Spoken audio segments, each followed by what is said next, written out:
Սոսիա հեռուստատեսության եթերում լուրեր լրատվականն է, բարև ձեզ։ Հայաստանի Հանրապետության առողջապահության նախարար Դերենիկ Դումանյանը երկօրյա աշխատանքային այցով Սյունիքում է։ Սեպտեմբերի 6-ին նա այցելել է Մեղրիում կառուցվելիք բժշկական կենտրոնի շինհրապարակ, ծանոթացել աշխատանքների ընթացքին, որից հետո հանդիպել է Ագարակի և Մեղրու բժշկական կենտրոնների բժիշկների հետ, հետաքրքրվել նրանց խնդիրներով։ Նախարարը և նրան ուղեկցող մարզային իշխանության ներկայացուցիչները այցելել են Քաջարանի և Կապանի բժշկական կենտրոններ, մանրամասները երկուշաբթի։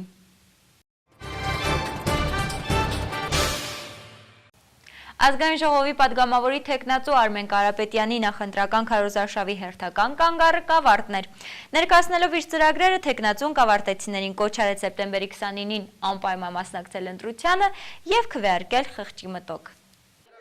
Ինչպես Կապանի, այնպես էլ հեռավոր թաղամասերի խնդիրներին քաջածանոթ կավարտեցիների հետ հանդիպման հայտարարեց Հայաստանի Հանրապետության ազգային ժողովի պատգամավորի թեկնածու Արմեն Կարապետյանը։ Նախընտրական քարոզարշավի շրջանակներում հինգշաբթի նա այցելել էր Կավարտ, տեղում լսելու բնակիչների խնդիրները, հետաքրքրվելու նրանց հոգսերով։ Ընտրողներին ներկայացնելով իր նախընտրական ծրագրերը, Արմեն Կարապետյանը շեշտը դրեց կրթական ոլորտի վրա, մասնավորապես կարևորելով այն հանգամանքը, որ շրջանավարտները տեղում ստանան իրենց մասնագիտական կրթությունը։ Դա հնարավորությունը կա։ Մենք ունենք պետական ինստիտուտների մասնաճյուղեր Կապանում, այնտեղ բոլոր մասնագետները պետք է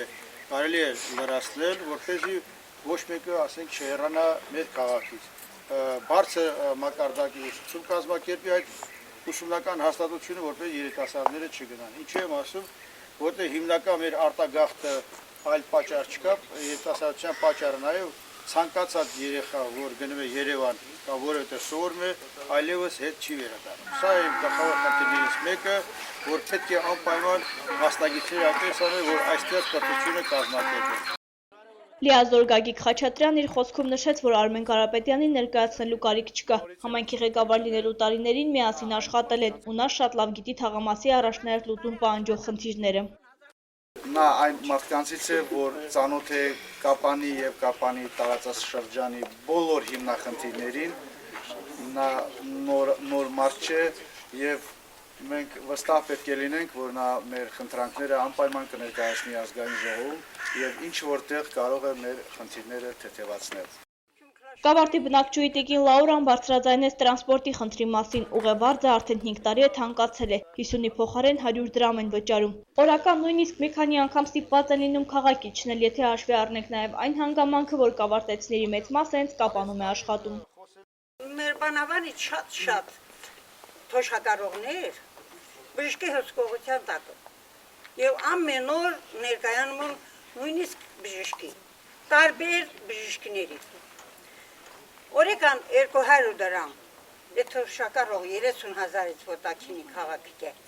ինչ կտարան, դե եթե դուք խոսք ուկտան, որ այդ ամենի ինչ կանիք,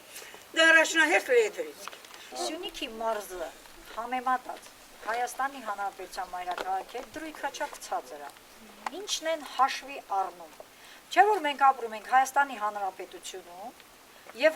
մայրաքաղաքի մանկավարժը, մեկ է Սյունիքի մարզի մանկավարժը նույն մանկավարժն է։ Ինչու Երևանի մանկավարժի դրույքաչափը 127-128, Հայաստանի բանը Սյունիքի մարզը 100,000։ 5,000-ի տարբերություն տա, 10,000-ի տարբերություն, 25-30,000-ի տարբերություն կլինի, մայրաքաղաք մեկ է բան, մեկ էլ մարզ։ Ազգային ժողովի պատգամավորի թեկնածուն հանդիպման վերջում ներկաներին կոչ արեց սեպտեմբերի 29-ին անպայման գնալ ընտրության և քվեարկել խղճի մտոք։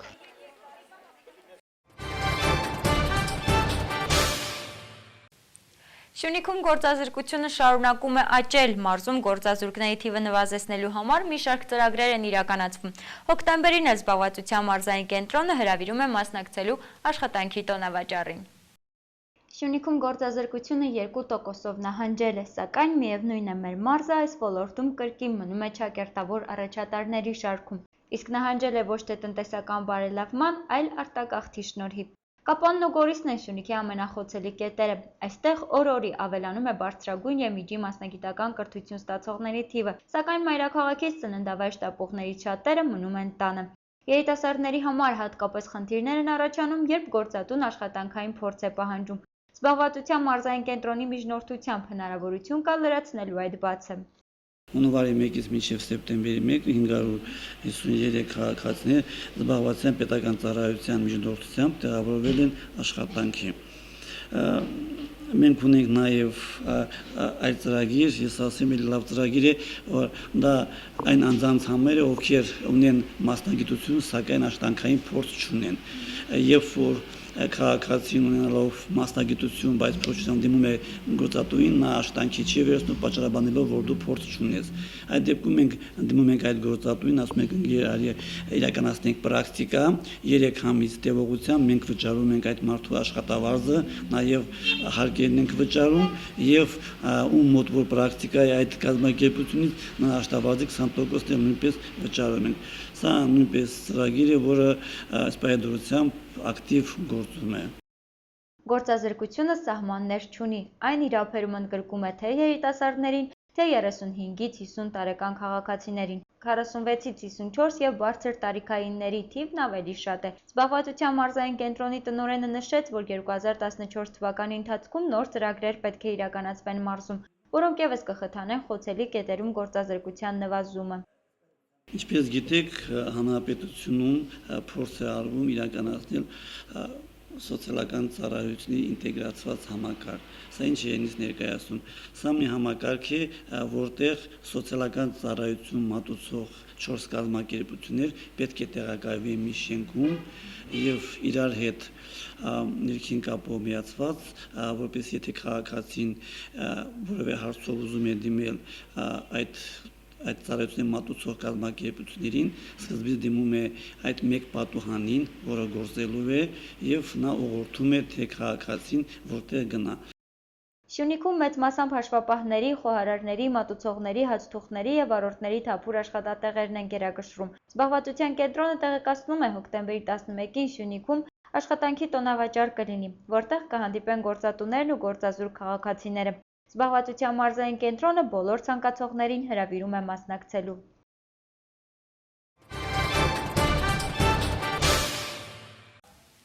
Մեղրու տարածաշրջանի Լիճ քամայնքում հրատապ խնդիր է դարձել խմերու ջրի հարցը։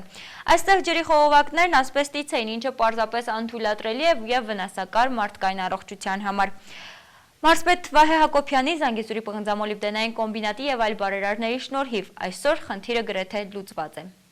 Ջրատար խողովակները, որոնցով խմելու ջուր էր հասցվում Լիճ քամայնք եւ Կից զորամաս, վերջին տարիներին առաջնահերթ լուծում պահանջող հիմնախնդիր էր դարձել։ Խողովակների փոփոխումը դա բավականին մեծ առաջադիմություն է դա, հա, բայց ասեմ ձեզ, որ դրանով հարցը չի լուծում, որովհետեւ մեր ջուրը հավաքովի ջուր է։ Եթե այդտեղ մարլան երեկա փոխել լուշքույրը, հիմա փոխի Եթե մի երկու ժամ ժամանակ ունենալիս է, կտեսնեք պատկերը։ Ջրագիծը, որից համայնքի բնակիչներն օգտվում էին տասնամյակներ շարունակ թե կենցաղային եւ թե ռոռոկման ջուր օգտագործելու նպատակով, ասբեստից էր, որն անթույլատրելի է եւ կարող է անդառնալի վնաս հասցնել մարդկանց առողջությանը, մասնավորապես օնկոլոգիական հիվանդությունների առաջացման պատճառ դառնալ։ Ինչքան ասում եմ, ոչ ոք հաշվի չէր առնում, ոչ ոք բանի դեր չի դնում, դա իբսի բան չկա, ով ասեց այդ բանից այո, եւ կարդացել եմ, եւ լսել եմ, եւ դիտել եմ, տեսել եմ, որ ասբեստի խողովակները, ընդհանրապես ասբեստը ինքը ունի կանցերոգեն հատկություն։ Երբ մենք արդեն տեղեկացանք, որ իրականում դա արգելվում է, ես հարցը բարձրացրել եմ մարզպետարանում, որպեսզի մեզ կարողանան ֆինանսապես, չգիտեմ թե եւ նյութերով օգնեն, որպեսզի մենք նոր ջրագիծ հիմնովին ունենանք։ Զանգեզուրի պղնձամոլիբդենային կոմբինատ ՓԲԸ-ի Սյունիքի մարզպետ Վահե Հակոբյանի եւ բարերար Արշավիր Սարգսյանի ֆինանսական աջակցությամբ Լիճ քամայնքի խմելու ջրամատակարարման արտաքին ցանցի ասպոցեմենտիա հատվածի փոփոխման նպատակով օգոստոսին սկսվել են շինարարական աշխատանքներ։ 6-րդ օրն է մենք աշխատում ենք ջրագծի վրա եւ ասեմ, որ համայնքի բնակչությունը մեկ մարդուն պես արձագանքեցին եւ բոլորն էլ մեզ փաստորեն օգնում են մենք, որպեսզի շուտ ավարտենք։ Չնայած այն հանգամանքին, որ Լիճքն այժմ բնապահպանական լուրջ խնդիրներ ունի, կարելի է մասնակիորեն լուծված համարել խմելու ջրի որակի ապահովումը եւ մատակարարումը։ Աննա Օհանջանյան, Արսեն Մկրտչյան, Սոսի հեռուստատեսության համար։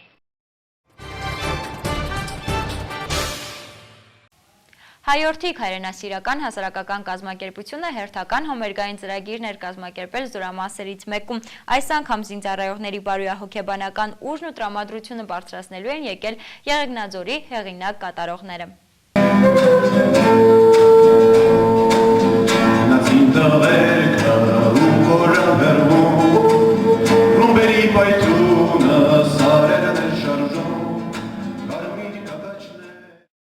Գնդապետ Կարեն Սեդրակյանի հրամանատարությամբ գործող Վարդան Մամիկոնյան շքանշանակիր մոտոհրաձգային զորամասում տոնական բարձր տրամադրություն էր։ Զորամասի զինծառայողներին իրենց երաժշտական կատարումներով ողջունելու էին եկել Եղեգնաձորի հեղինակային երգերի ակումբի երիտասարդ անդամները։ Համերգային ծրագրի նախաձեռնությունը հայորդիկ հայրենասիրական հասարակական կազմակերպությանն էր։ Նախագահ Նունե Կիրակոսյանի խոսքերով նման միջոցառումներ զորամասերում հաճախ են կազմակերպվում եւ միտված են զինծառայողներին քաջալերելու։ Իհարկե դա շարունակական է, որտեղ մենք պետք է դա նաև շարունակենք մյուս շրջաններում հեռավոր սահմանամերձ զորամասերում եւ հատկապես նպատակն է բարձրացնել բանակի ոգին։ Դա շատ կարևոր է ու բարձրացնում է։ Նմանատիպ միջոցառումները ահռելի մեծ դրական արդյունք են տալիս զինվորների ծառայության, այդտեղի ծառայության։ Զորամասի հրամանատարի տեղակալ Ալիկ Բաբայանը նշում է, որ վերջին շրջանում նմանատիպ միջոցառումներ հաճախ են կազմակերպվում։ Դրանց շնորհիվ զինծառայողները դրական լիցքեր են ստանում, փոխվում է նաև բարոյահոգեբանական վիճակը։ Զինծառայողների բարոյահոգեբանական ընդհանուր վիճակի վրա մեծ ազդեցություն է ունենում եւ զինծառայողները նման ընդունելությունները ավելի ջերմ ու հանդիսավոր կերպով են ընդունում եւ կազմակերպում։ Հեղինակային երգերի ակումբի տղաներն ընդգծում են առաջին անգամ են զինվորների համար ելույթ ունենում։ Ասում են տղաների ոգևորությունը նաև իրենց է փոխանցվում։ Որտեղ իրենց ավանդը հայ ժողովրդի հանգիստ անդորի համար է ըստ ում ամենակիչն է որ կարող է։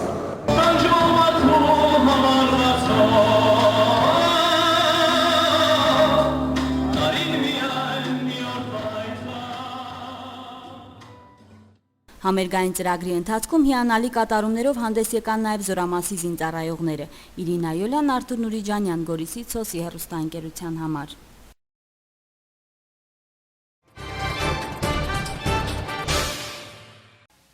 Անցած 3 ամիսներին քաղաքացիական կացության ակտերի գրանցման կապանի բաժինը գրանցել է ամուսնությունների թվի աճ, իսկ ծնելիության և մահացության տվյալները գրեթե հավասար են։ Ամռան ամիսներին ավելացել են ամուսնանալ ցանկացողները։ Քաղաքացիական կացության ակտերի գրանցման կապանի տարածքային բաժինը ամփոփելով անցած 3 ամիսների տվյալները հավաստում է այդ մասին։ Իսկապես այս ամառ բավականին շատ էին ամուսնությունները եւ նաեւ այժմ աշնանը եւս հատկապես սեպտեմբեր ամսում արդեն ունենք բազմաթիվ դիմումներ, որոնք հաշվառված են եւ պետք է գրանցվեն։ Եթե թվերի տեսքով ներկայացնեմ, ապա ամռան ընթացքում գրանցել եմ 68 ամուսնություններ եւ 12 ամուսնալուծություններ։ Կարծում եմ տարբերությունը ակնհայտ է, որ գերակշռում են ամուսնությունները։ 2013 թվականի մայիսի 20-ին փոփոխված օրենքի համաձայն ամուսնության տարիքը իջեցվել է, ըստ որի 16 տարին լրացած յուրաքանչյուր անձ ծնողների կամ օրինական ներկայացուցիչների համաձայնությամբ ամուսնանալու իրավունք ունի, եթե լրացել է ամուսնացողներից մյուսի 18 տարին։ Տվյալները ցույց են տալիս, որ ցածր տարիքում ամուսնանում են աղջիկները։ Քիչ չեն նաև երկար տարիներ համատեղ ապրելուց հետո ամուսնությունը գրանցել ցանկացողները, նշում է բաժնի պետը։ Չնայած ամուսնությունների աճին գրեթե հավասար են ծնելիության և մահացության ցուցանիշները։ Քաղաքացիական կացության ակտերի գրանցման կապանի տարածքային բաժինը գրանցել է 115 ծնունդ եւ 110 մահվան դեպքեր եւ ինչպես նկատում եք, այս տվյալները գրեթե հավասար են եւ յուրաքանչյուր ամիս տարբերությունը աննշան է լինում։ Կարծում եմ այս երևույթը պայմանավորված է սերնդափոխությամբ, թեև վատ է այն տեսանկյունից, որ վաղաժամ մահացու դեպքերն են շատացել եւ նաեւ չկա բնակչության աճ։ Երեխաների անունների ընտրության հետ կապված տեղեկացանք, որ գերակշռում են տղաների համար Մարկ, Ալեքս, Ալեն, Գոր, իսկ աղջիկների դեպքում Էլեն, Էլինա, Սարա անունները։ Ծնողների մեծ մասը նախապատվությունը տալիս են օտար անուններին։ Եղել են նաև իրենց անուններից դժգոհ անձանց անվան փոփոխման դիմումի դեպքեր։ Դա թույլատրվում է օրենքով նախատեսված հատուկ դեպքերում։ Անվան փոխման հետ կապված խնդրանքներով բավականին հաճախ են դիմում քաղաքացիները, սակայն ոչ բոլոր խնդրանքներն են ենթակա բավարարման, որովհետև անվան փոխումը ներառյալ ազգանվան չի կատարվում բոլոր դեպքերում, այսինքն օրենքով նախատեսված են որոշակի հիմքեր, որոնց առկայությամբ թույլատրվում է փոխել անունը անվան անբարեհնչություն, արտասանության դժվարություն կամ երեխան եթե տվյալ անձնավորությունը փաստացի կրում է իր ծննդյան ակտում նշված անունից տարբերվող անուն։ Այդպիսի դեպքերից խուսափելու համար ծնողները ևս գտել են ելքը։ Երեխաներին անվանում են իրենց ծնողների անվան փոփոխված տարբերակով, նոր շունչ տալով հին անուններին։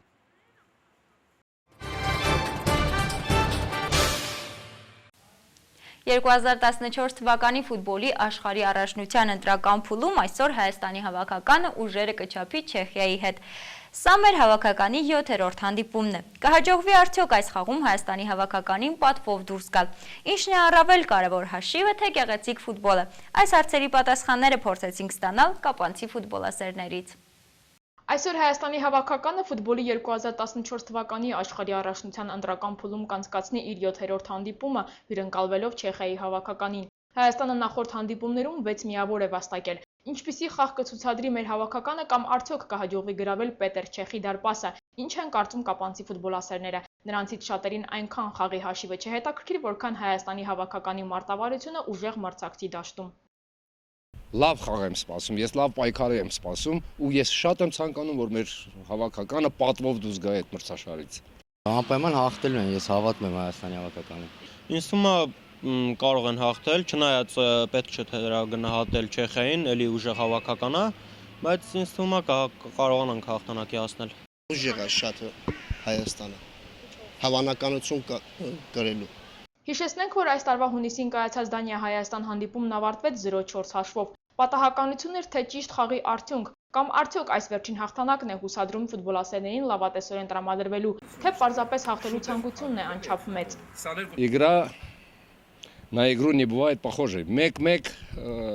վերջը այդ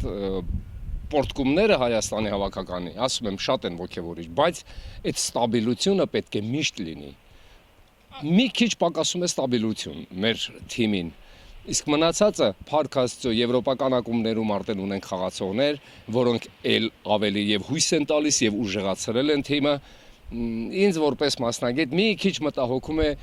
պաշտպանական գիծը։ Ամեն մի սանտիմետրի համար, եթե կռիվ գնա եւ ունենանք լավ խաղային կարգապահություն ու եւ նվիրվածություն, այդ երկուսը որ գումարում ենք իրար, դա մեծ ուժ է եւ մեծ սպասելիքներ։ Տեսել ենք պարտությունները, բայց պետք չէ շատ ցավալի մոտենալ այդ ամենին։ Հիմա ֆուտբոլը ամեն ինչ էլ հնարավոր է, սպորտ է։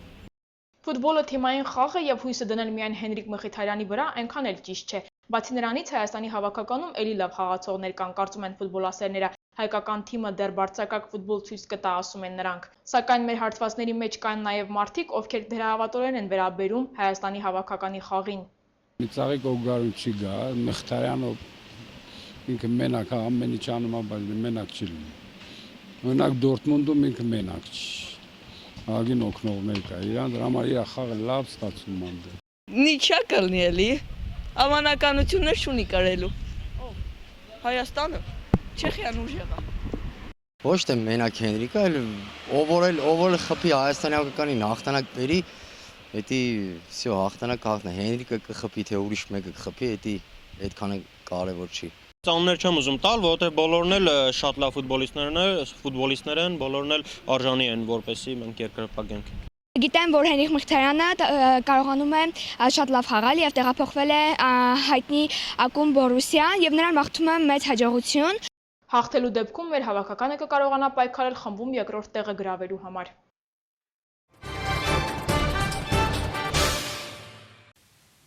Ռազմական ակտիվությունը Սիրիայի սահմանների մոտ աճում է։ Իրանի միջուկային ծրագրի շուրջ բանակցությունները կշարունակի այդ երկրի արտգործնախարարը։ Թողարկումը շարունակում ենք միջազգային լուրերով։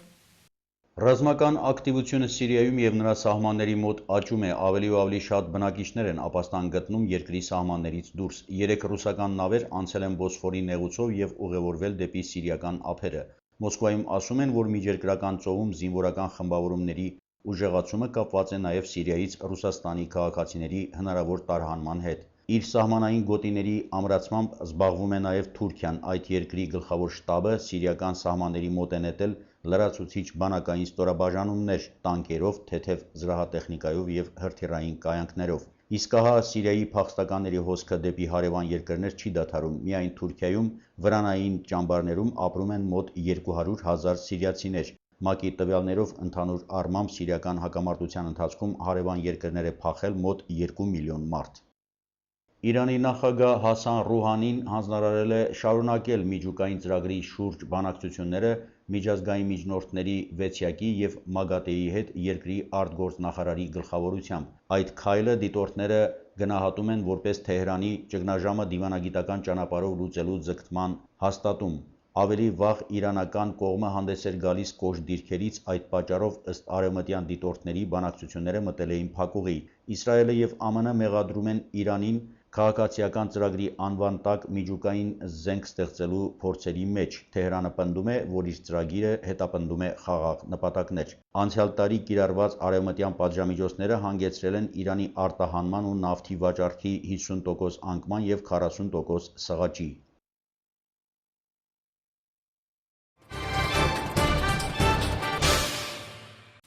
Սասի հեռուստատեսության եթերում լուրեր լրատվականներ։ Մինչ նոր հանդիպում։